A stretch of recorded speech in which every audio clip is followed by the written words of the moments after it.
stars Zac Efron as a drifter in the not-too-distant future who travels through the desert and discovers the largest gold nugget ever found. He must guard it from thieves amid harsh conditions and wild dogs while waiting for his partner to return. This is directed by Anthony Hayes, who also co-wrote and co-stars in the film, and it hit VOD in the US back in March after initially premiering in Australia all the way back in January. And this is actually Efron's first live-action film role since 2019, with his only other film credit since then being voiceover work in 2020's Scoop. And I will say, Efron is always a welcome screen presence, and I actually think he's fairly underrated as an actor. I never saw High School Musical, but I've seen quite a number of his films since then, and he's always turned in really solid performances, even if the movies he chooses to be in don't quite match his talents. And unfortunately, that's pretty much where I'm at regarding this film. Most of this rests on Efron's shoulders, and I will say that he gives, once again, a very committed performance, as he mostly has no one else to work off of outside of brief moments with the aforementioned Hayes, as well as Susie Porter as a scavenger he encounters. But otherwise, it's just himself and some dogs ready to tear him to shreds. Now, this isn't the first time we've gotten a film where it's a thriller centered on a lone actor stuck in one location for most or all of the runtime. And there have been plenty of films, like Buried and 127 Hours, that have pulled off the concept very nicely. And this would be due to the writing finding clever ways to get us to know the lone protagonist to at least some degree, so that it gave us something to work with as far as being invested beyond its stuck in one location story. This can be in the form of exploring their backstory or current mental state. However, with Gold, I didn't quite get that. While I enjoyed Efron's performance, we learn minimal information regarding his character. Efron certainly elevates the material, and there are several moments that are shot really well and set the mood nicely, but more often than not, I found this film to constantly spin its wheels when trying to craft its tension, as it felt like it wanted to keep things squarely focused on this gimmicky one-man setup and nothing more. I get not wanting your film to contain any fat, and at 97 minutes, I wouldn't say the film is trying to overstay its welcome. However, an intriguing setup only gets you so far, as you still need to either give us a compelling character to follow or find a unique way to craft the tension so that there's a payoff to the setup. But with this, there were stretches where it felt like things went absolutely nowhere. We never gain any insight into Efron's character, there's no inner monologue or any visual cues to give us a better understanding of who he is,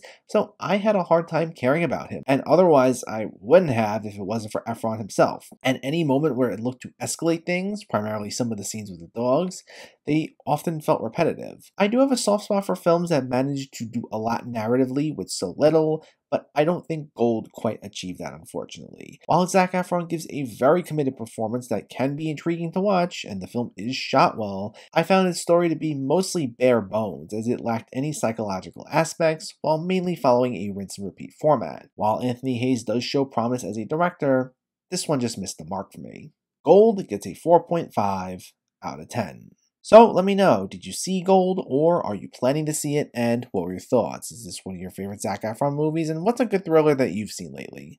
Let me know in the comments below so we can discuss. Also, if you enjoyed this video, please give it a like, and share it, and for more movie reviews and film discussion, please make sure to hit that subscribe button to stay updated. Thanks for watching everyone, and keep having fun with film.